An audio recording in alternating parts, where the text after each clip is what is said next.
Mapagpalang araw po, muli ay may ipapasilip po ako sa inyo dito sa bayan ng Anao, Tarlac. Ito po ay 12,000 square meter more or less at may 60 pieces mango tree more or less. So may road right po ay na 4 meters wide dito po sa bayan ng Anao, Tarlac. Tara, puntahan po natin yung loob para po makita po ninyo. Ito yung right of way, pre. Ito, tapos hindi pa pa natin, pre. Papuntang San Pedro. San Pedro. Pero papuntang ano yan? Ajay Mongkada. Kuha nga kuya po. Ito ang kuya po. Kuya po. Pero yung Tiplex ata niya, di ba? Tiplex. Tiplex malapit din sa Tiplex Anao, no?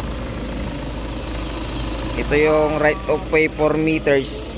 4 meters di mas malapad dito. 1 2 3 4. Hindi, pareha. Basit lang, nalawlawa basit dito. Mga 4 meters ang right of way papunta doon sa mango farm. Ayan. Pantamang karog. Ito yung right of way papasok. Pero bibilhin ng seller kasali sa presyo. 4 meters. 400 per square meter, negotiable, pre. Negotiable, sagot nila yung capital gain tax. Ayun, tsaka right of way sila magbabayad. Ito 4 meters wide, parang kasya yung dalawang sasakyan. So pwedeng truck, pwedeng naka naman na, kumbaga naka separate na talaga itong right of way. Kaya lang hindi pa siya nalilinis. Hindi lang nilinis na, hindi lang dinevelop, no. So itong mga buko matatanggal to pag aayusin tong right of way niya.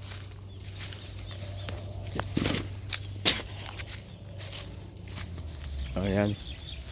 So hindi ko na sasabing may buko kasi tatanggalin din naman. So 60 more or less mango trees. Pre. Ito lang, meron kang i-culvert dito kasi irrigation ata to eh. Ni ulag. Ayun ni ulag. Yun oh. Dutan napantang ko ya. Kuya napanitad. 14. Tara saan? Pala ko tayo dito. Nakikita kulag. Ito yung muhon niya oh. May muhon dito. Pag ganon. Tapos pag ganon pa. Ito hindi ka maisanan. Yang may mais ang boundary. Laki drado ito Wow. 60 more or less ang mangga niya. Pasalangan natin doon bro. Tanyo baka makabadak yung ulag. Ayan, so 60 parang sobrang 60 yata to ha. More or less 60. Yung boundary niya yun na rin yung irrigation. Ayan, yung boundary niya yung irrigation.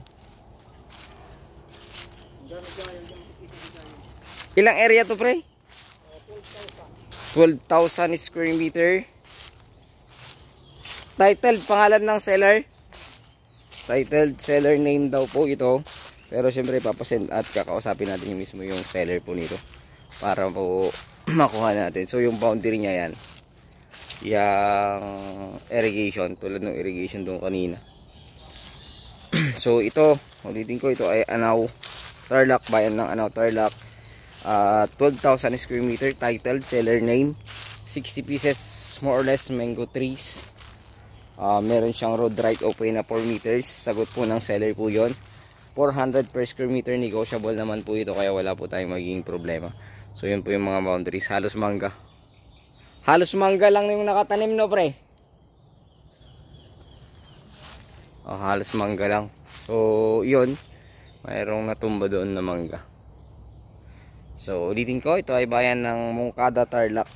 At ito po ay may sukat na 12,000 square meter, titled, seller name, 60 pieces mango trees, 1 kilometer from town proper, 600 meters sabi po ng agent natin, pero ayon sa aking tansya nasa 1 kilometer from town proper, mahigit, sabi na nating 1 kilometer more or less. Tapos mula sa Tiplex ito, nasa din po ito, 2 to 3 kilometers. 2 to 3 kilometers from Anao, exit ng Teplex exit ng Anao itong mango farm na ito.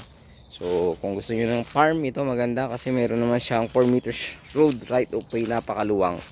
At 400 negotiable naman sagot nila ang capital gain tax. Mababawasan pa yun at sagot nila capital gain tax. Siyempre agent fee sagot po nila. So ayun muli, maraming salamat. Ito po ang inyong lingkod, Agent Joel. Please like and share and subscribe naman po sa aking munding channel. God bless you all.